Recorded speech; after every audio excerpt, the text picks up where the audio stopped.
कसं काय पब्लिक? तर आज आपण बनवणार आहोत गार्लिक चिकन. त्यासाठी आपल्याला लागणार आहे अर्धा किलो चिकन. चांगले साफ करून घ्यायचे.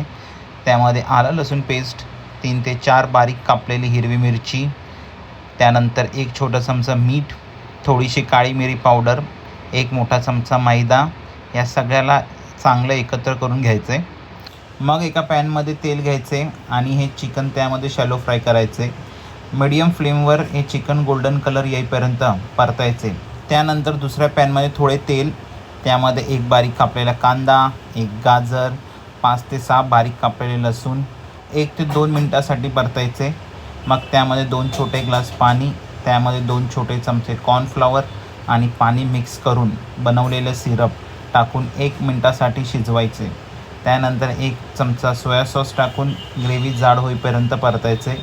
मग त्यामध्ये फ्राय केलेले चिकन टाकून चांगलं परतायचं. मग कांद्याची पात टाकायची आणि परत त्याला थोडंसं परतायचं. तुमचे garlic chicken ready to eat.